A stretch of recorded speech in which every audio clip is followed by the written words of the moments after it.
Il a dit, Larry, il a dit qu'il fallait choisir. Vous voulez la confrontation? On peut confronter. Vous voulez coopérer? Nous sommes prêts à coopérer. Et ça, je pense que c'est l'un des messages principaux venus de la Chine.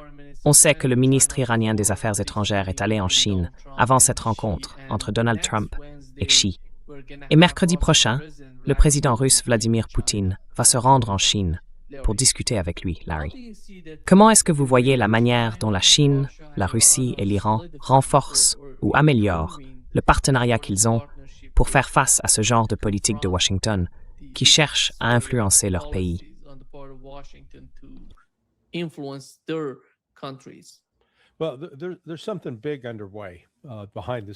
Eh bien, il se passe quelque chose d'important en coulisses, quelque chose qui n'est pas public. J'ai reçu ces informations d'une source, disons, ayant accès aux services de renseignement pakistanais. Les déclarations que Poutine et Wang Yi ont faites après leur rencontre à Karachi à propos d'une nouvelle architecture de sécurité pour le Golfe n'étaient pas de simples remarques en passant.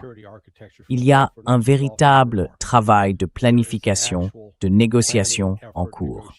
Et ce travail se concentre sur le Qatar et l'Arabie saoudite.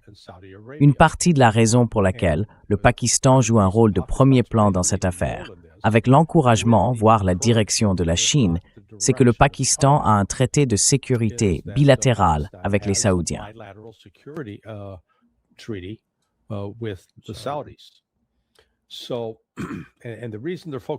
Alors, la raison pour laquelle ils se concentrent sur l'Arabie saoudite et le Qatar, comme je l'ai dit tout à l'heure, c'est que ces deux pays produisent de l'hélium, du soufre, de l'urée et du gaz naturel liquéfié. Le Qatar, à lui seul, représente environ 10% de l'approvisionnement mondial en gaz naturel liquéfié. C'est énorme. C'est le 4e producteur après la Russie, les États-Unis, la Norvège et ensuite, je crois, le Qatar. Donc, ce n'est pas négligeable. Et toute l'idée derrière cette nouvelle architecture de sécurité, c'est de chasser la présence militaire américaine du Golfe Persique. Parce que la seule raison pour laquelle elle s'y trouve, c'est pour attaquer l'Iran. L'objectif, c'est donc de la retirer, afin de créer une incitation pour que les Saoudiens et les Qataris prennent leur distance avec les États-Unis.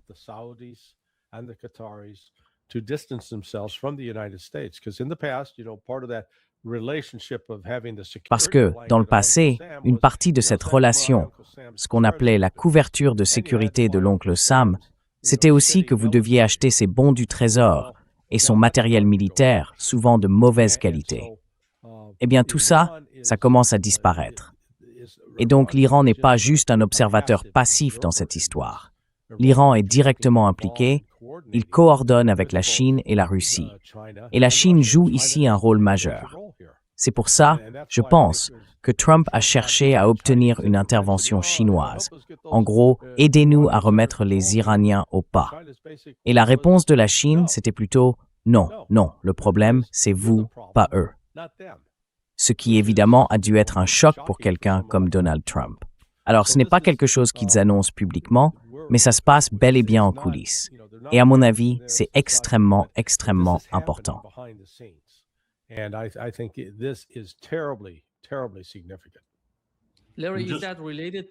Larry, est-ce que ça a un lien avec cette information qui est sortie à propos d'un pacte de non-agression entre...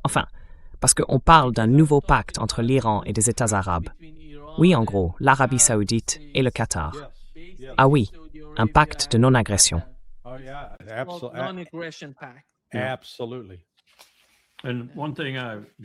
Absolument. Et juste pour appuyer ce que Larry vient de dire, j'ai de bonnes sources qui indiquent que Netanyahou avait prévu un voyage à Islamabad, mais que la situation actuelle l'a retardé.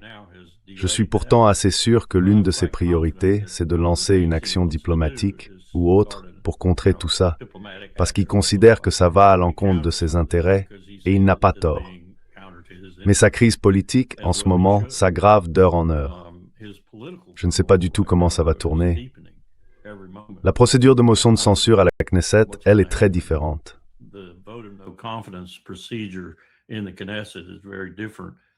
Et je pense que ce qu'il a fait, c'est éviter un vote de défiance précipité en allant directement vers quelque chose de plus large, qui revient presque à une élection de toute façon.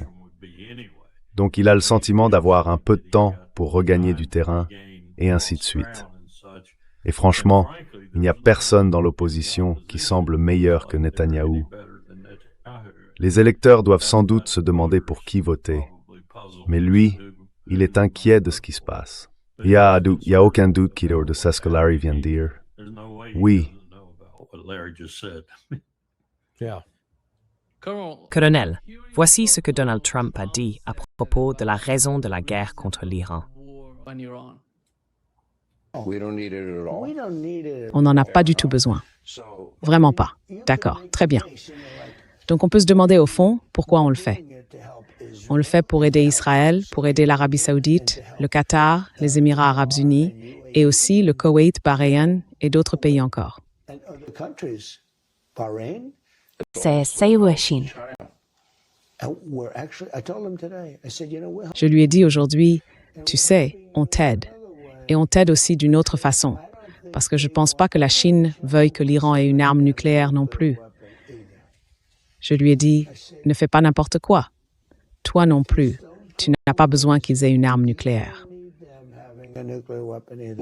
Qu'est-ce qu'il a dit? Eh bien, il ne va pas vraiment réagir. C'est un type plutôt calme. Il ne va pas dire « Ah oui, c'est un bon argument. Qu'est-ce que vous voulez qu'il fasse ?» Quel excellent point. Tu crois qu'il était d'accord? Oui, je pense que c'est l'impression que ça donnait. Je ne pense pas qu'il veuille qu'il le fasse. Non, il aimerait que ça se termine. Mais il a bien réagi jusque-là. C'est tellement évident que Sean Hannity oriente complètement la personne qu'il interviewe. On dirait qu'il a suivi une formation d'avocat.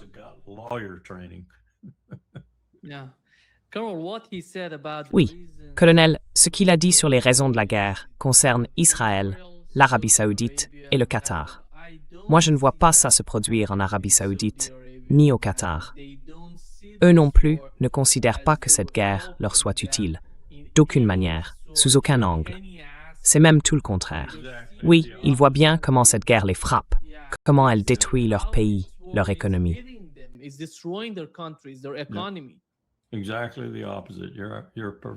Exactement le contraire. Là-dessus, vous avez tout à fait raison. Vous savez, on oublie parfois, certains en tout cas, que la Chine était un acteur très impliqué dans le JCPOA. Et à cette époque, la Chine a montré, à travers ses négociations et sa diplomatie, qu'elle était réellement préoccupée par une nouvelle violation du traité de non-prolifération et par une nouvelle infraction liée à l'arme nucléaire. Elle était convaincue que la diplomatie menée avec les Européens, avec nous et avec d'autres, allait réussir et serait bénéfique, parce qu'elle ne voulait pas d'une puissance nucléaire supplémentaire dans le monde. Je ne pense pas qu'aucune des puissances nucléaires établies souhaite voir apparaître d'autres puissances nucléaires. Pas vraiment. En fait, je dirais que les meilleures d'entre elles souhaitent que le nombre diminue, pas qu'il augmente. Ou au pire, qu'il reste RACID.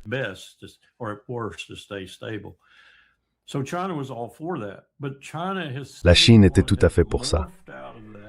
Mais elle a vu ce que c'est devenu, surtout avec Donald Trump. Et Joe Biden aussi. Je ne peux pas l'exclure de tout ça. Depuis l'accord sur le nucléaire iranien, le JCPOA, Biden y était opposé. Parce que Blinken et Sullivan, ses deux bras droits quand il était vice-président, étaient eux-mêmes contre le JCPOA. Ils n'auraient jamais osé laisser Obama en avoir le moindre signe, mais c'est bien ce qu'ils étaient. Et ils ont montré leur vrai visage dès qu'ils ont quitté la Maison-Blanche, exactement comme ils l'ont fait avec Cuba. Le rapprochement avait permis de développer des relations positives. Ils l'ont tué, ils l'ont étouffé dans son berceau. Donc une grande partie de la responsabilité revient à Biden, non seulement pour ça, mais aussi pour l'Ukraine et toute une série d'autres choses qu'on a très mal gérées à son époque, surtout à cause de Blinken et Sullivan.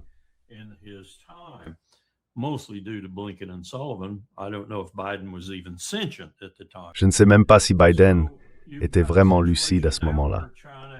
Donc, aujourd'hui, on se retrouve dans une situation où la Chine a complètement changé à cause de ce que nous avons fait.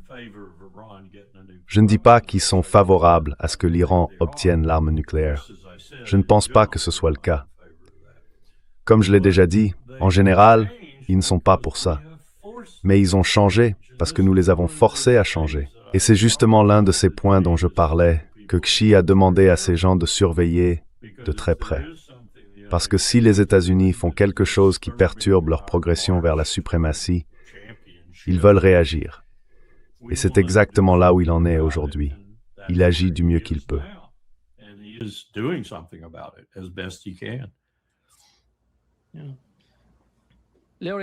Oui, Larry, quand on parle du programme nucléaire iranien, on dirait que la Chine n'a pas vraiment réagi aux propos de Donald Trump. Mais on sait bien que l'Iran ne veut pas d'armes nucléaires. C'est pas une nouveauté. Ce n'est pas quelque chose qu'on découvre aujourd'hui. Alors, on va condamner l'Iran pour chercher à obtenir l'arme nucléaire. Ils n'en veulent pas. C'est justement pour ça qu'ils négociaient avec les États-Unis avant que cette guerre ne commence.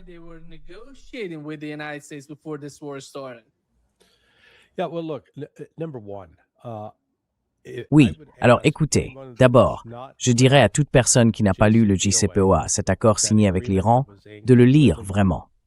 Parce que la quantité de propagande qu'on raconte à son sujet est tout simplement absurde. On se rend compte que c'était un accord solide, bien construit. Maintenant, l'un des discours de propagande qu'on entend souvent en Occident, c'est que soi-disant Obama aurait rendu des milliards de dollars à l'Iran. Eh bien, premièrement, c'était leur argent. Oui, leur propre argent. Ils avaient payé des marchands d'armes américains à l'époque où le Shah était encore au pouvoir. L'Iran avait acheté des armes qui devaient lui être livrées. Et puis, une fois que le Shah est parti, les États-Unis ont dit « Ah, on va simplement garder cet argent. »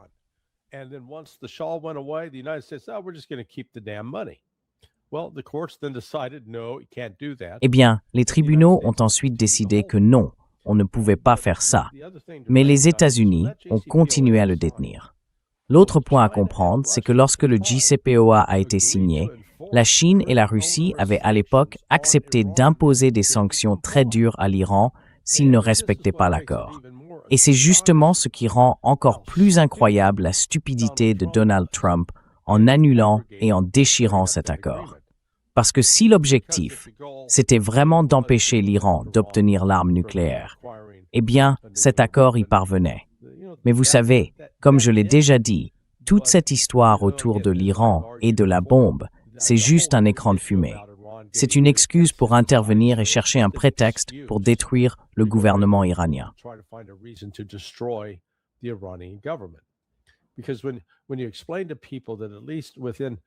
Parce que quand on explique aux gens que, du moins dans la théologie chiite, les chiites sont très cohérents sur un point. C'est un péché de tuer des non-combattants. C'est permis, vous savez, de tuer des hommes armés. Ceux qui vous tirent dessus, ça c'est autorisé. Mais on ne tue pas les femmes et les enfants. On ne massacre pas les innocents. Et ça, c'est très différent de la philosophie wahhabite ou déobandi. Et c'est d'ailleurs l'une des principales raisons derrière la fatwa de l'ayatollah Khamenei contre l'arme nucléaire. Parce qu'une arme nucléaire, c'est une arme aveugle qui tue des innocents. Et c'est pour ça que c'est un péché. Donc il faut reconnaître à la République islamique d'Iran au moins un minimum d'humanité, que ni Israël ni les États-Unis clairement ne montrent.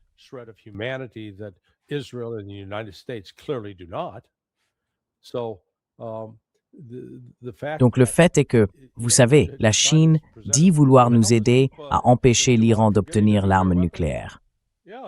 Oui, bien sûr, parce qu'en réalité, ils n'essaient pas d'en avoir une.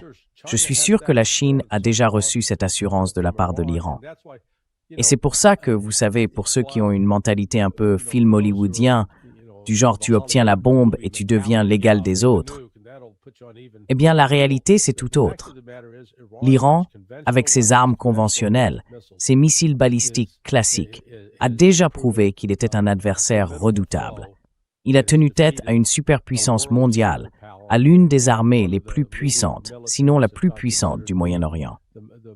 L'Iran les a arrêtés. Et le reste du monde regarde ça en se disant « Tiens donc, peut-être que l'Occident n'est pas aussi fort qu'on le pensait. »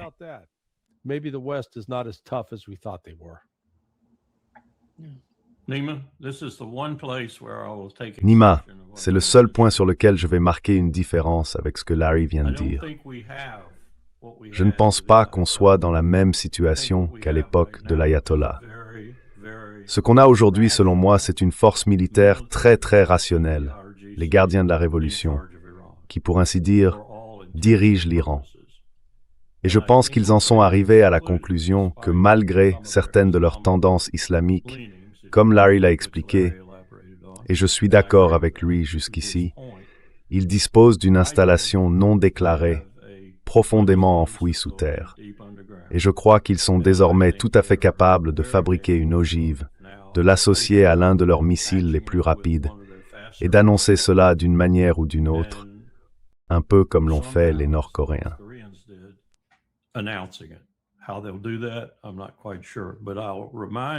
Je n'en suis pas tout à fait sûr, mais je rappelle à tout le monde que la Chine s'est farouchement opposée à ce que tous les Kim Il-sung, Kim Jong-il et Kim Jong-un obtiennent l'arme nucléaire. À l'époque, c'était notre allié le plus solide, et la Russie suivait de près. Je dirais qu'ils ne le sont plus vraiment aujourd'hui, du moins pas dans leurs efforts pour convaincre Pyongyang d'abandonner l'arme nucléaire. Ils étaient même, à bien des égards, plus efficaces que nous. C'est d'ailleurs pour ça que nous avons sans cesse organisé les pourparlers à 6 à Pékin, entre autres raisons. Je pense que tout ce processus s'est effondré maintenant. Et il s'est aussi effondré avec la Chine et la Russie en ce qui concerne l'Iran et sa volonté de devenir une puissance nucléaire. Parce qu'ils comprennent, je crois qu'au fond, la seule raison pour laquelle l'Iran veut ça, c'est pour la dissuasion.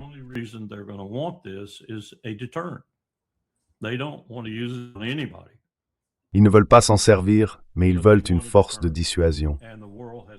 Et le monde leur a montré, surtout à travers l'exemple de la Corée du Nord, que si on en obtient une, eh bien, regardez Kadhafi, il est mort et son pays est en plein chaos. Alors que la Corée du Nord, la dynastie se porte bien, et le pays à leurs yeux aussi. Et tout ça, dans leur esprit, c'est grâce à la possession de l'arme nucléaire. Je ne pense pas qu'ils aient la moindre intention de l'utiliser. Vraiment pas. Et de plus en plus, le Sud a été dissuadé de poursuivre sa propre trajectoire vers l'acquisition d'une arme, en partie à cause de ça. Il y a d'ailleurs des discussions en cours entre Pyongyang et Séoul. Donc je ne suis pas d'accord avec l'idée qu'ils pourraient y renoncer. Pour eux, c'est peut-être même une question de survie dans une région qui reste extrêmement dangereuse.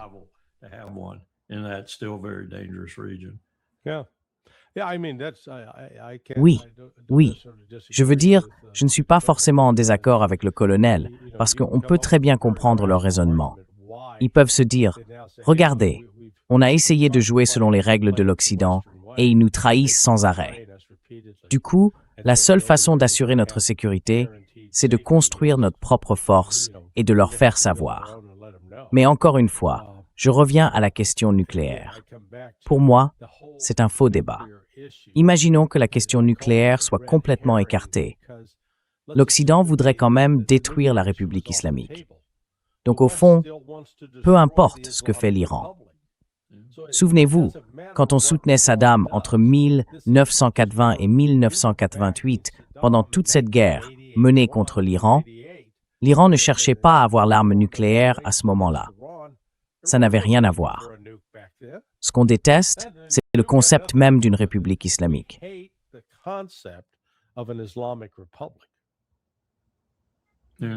Oui, je pense que tu as tout à fait raison. Je peux confirmer qu'il y a en Israël. Il faut aussi penser à Israël dans tout ça. Netanyahou est vraiment un sacré cinglé. Je n'ai aucun doute qu'il serait prêt à utiliser une arme nucléaire. Et je suis sûr qu'à Téhéran, il le pense aussi.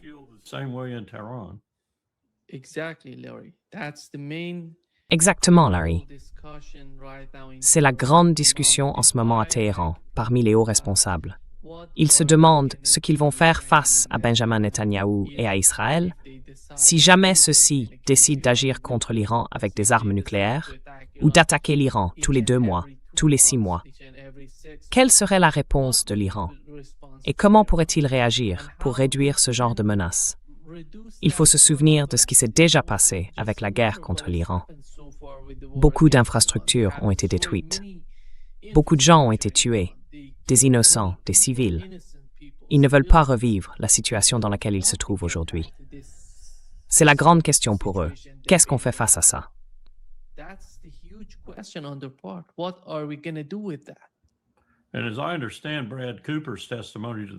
Et d'après ce que j'ai compris du témoignage de Brad Cooper devant le Congrès, c'était pas forcément dit ouvertement, mais il prévoyait, si jamais il le faisait, quelque chose d'aussi destructeur que plusieurs armes nucléaires contre l'Iran dans cette prochaine riposte, si elle est mise à exécution. Donc, oui, il y a vraiment beaucoup de raisons d'y réfléchir. Moi, en tant que militaire, mais aussi simplement en tant qu'être humain, je ne leur en voudrais pas du tout.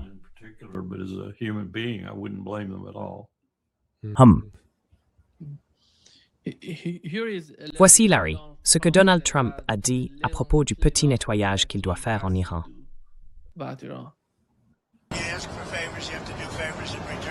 Quand on demande des faveurs, il faut en rendre en retour.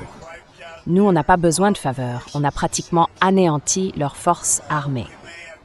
Il nous reste peut-être un peu de nettoyage à faire, parce qu'on a eu une sorte de cessez-le-feu d'1 mois, si on peut dire, mais on a mis en place un blocus tellement efficace que c'est justement pour ça qu'on a accepté le cessez-le-feu.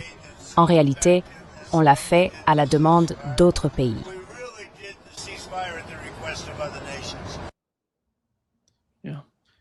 Oui, qu'est-ce que ça veut dire, concrètement? En Iran, on dit qu'en ce moment, il n'y a aucune différence entre le président des États-Unis et Benjamin Netanyahou, le premier ministre d'Israël. Exactement. Ils sont en train de fusionner l'un avec l'autre. En gros, les mêmes politiques, le même état d'esprit.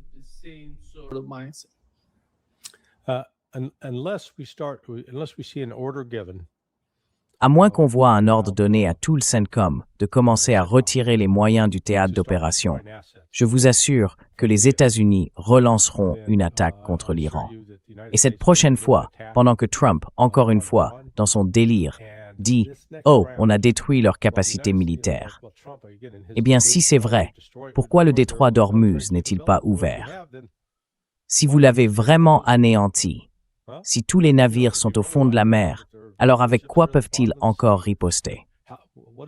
Et vous savez, Trump, dans un de ses récents messages sur les réseaux sociaux, a accusé tous ceux qui disent que la force de missiles iranienne est encore largement intacte d'être des traîtres coupables de trahison. Franchement, c'est du délire, complètement fou. Donc vous voyez, Trump va devoir l'apprendre à la dure.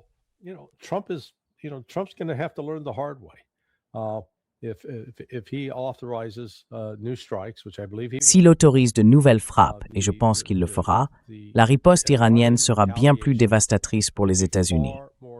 Maintenant, la grande inconnue, c'est ce que vont faire le Qatar et l'Arabie saoudite. Parce que là, on arrive à ce qu'ils appellent le moment décisif. S'ils permettent aux États-Unis d'utiliser leurs installations, au Qatar, c'est la base d'Al-Udeid. C'est encore aujourd'hui la plus grande base de tout le Moyen-Orient. Et puis, du côté saoudien, il y a la base aérienne du prince Saoud. D'ailleurs, hier, un de mes voisins, qui est pilote, me disait que son fils était en Arabie saoudite. Je lui ai demandé ce qu'il faisait là-bas. Il m'a répondu, il est dans l'armée de l'air, il pilote des KC-135. Et là, j'ai dit, mon Dieu.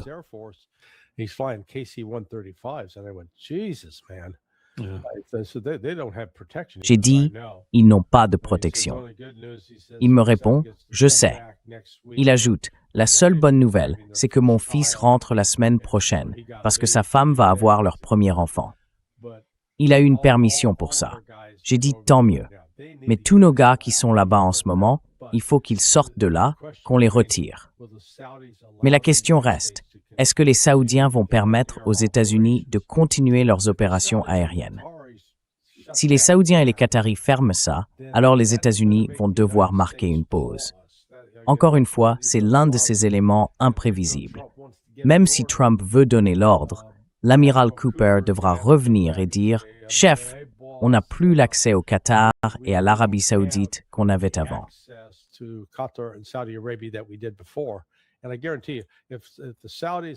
Et je vous le garantis, si les Saoudiens et les Qataris ne sont pas partants, le Koweït ne va pas prendre de risques.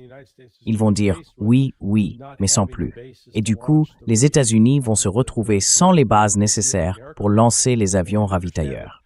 Et il faut bien comprendre que d'après ce que je sais, les F-35 sont stationnés plus à l'ouest, en Jordanie, sur la base aérienne Mouafaq al-Salti.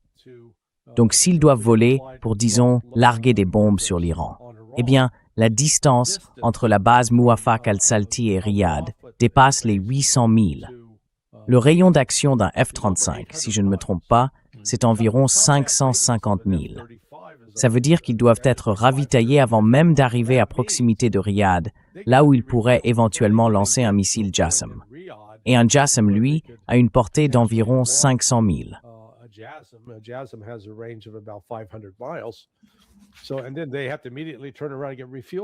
Et ensuite, ils doivent aussitôt faire demi-tour pour se faire ravitailler à nouveau. Ce dont on parle, c'est que si on vise environ 500 cibles, et c'est bien le plan, ça veut dire qu'il y a 500 avions en vol, ou au moins plus d'une centaine, peut-être 200. Et si vous devez ravitailler 200 appareils, là, ça devient incroyablement complexe. C'est pour ça que, d'une certaine manière, les Saoudiens et les Qataris détiennent, je pense, la clé pour savoir si les États-Unis pourront réellement relancer cette offensive. Ils en ont l'intention. Mais ensuite, on en revient aux aspects très concrets, aux détails logistiques. Est-ce qu'ils ont vraiment les moyens logistiques pour soutenir tout ça?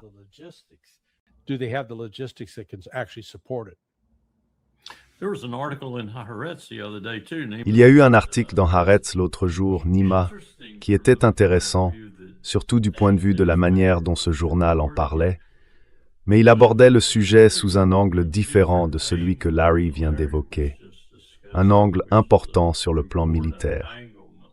L'article expliquait que les forces de défense israéliennes, l'armée de l'air notamment, sont vraiment en colère contre les États-Unis à cause de tout l'espace qu'ils occupent sur leur base aérienne.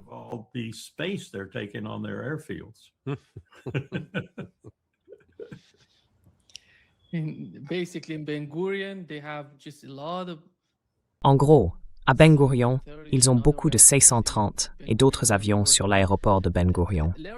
Et Larry, à propos de l'Arabie saoudite, on a un rapport de Bloomberg qui dit que pendant la guerre récente, tu sais, la guerre entre l'Iran et les États-Unis, le dirigeant des Émirats arabes unis, Mohammed Ben Zayed, a personnellement appelé les dirigeants de Bahreïn, du Koweït, du Qatar et de l'Arabie saoudite pour leur proposer de former une coalition arabe contre l'Iran.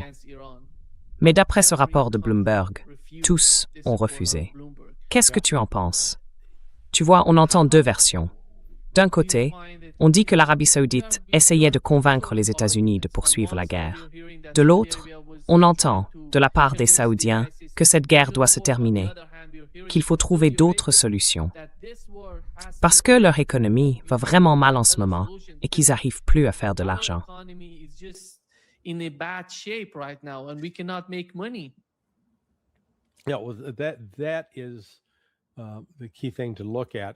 C'est ça qu'il faut vraiment regarder quand on parle de la perturbation du flux de ces 5 produits dont j'ai parlé tout à l'heure. Le pétrole, le gaz naturel liquéfié, l'urée, l'hélium et le soufre.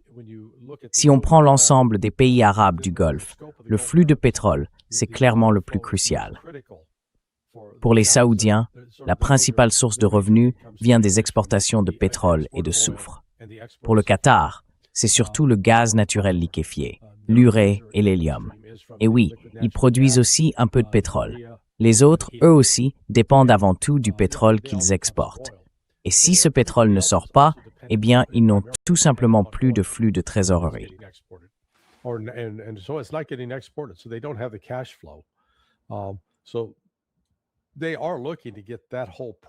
Ils essayent donc de remettre tout ce processus en route pour retrouver un peu de trésorerie.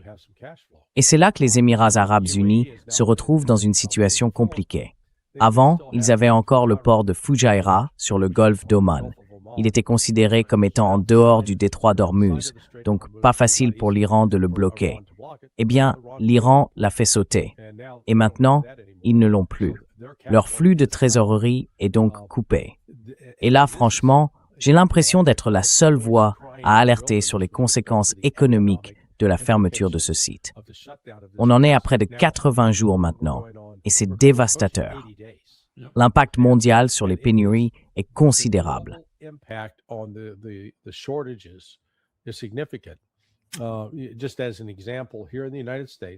Pour donner un exemple, ici, aux États-Unis, ce sont Shell et Mobil Oil qui ont prévenu Costco et Walmart.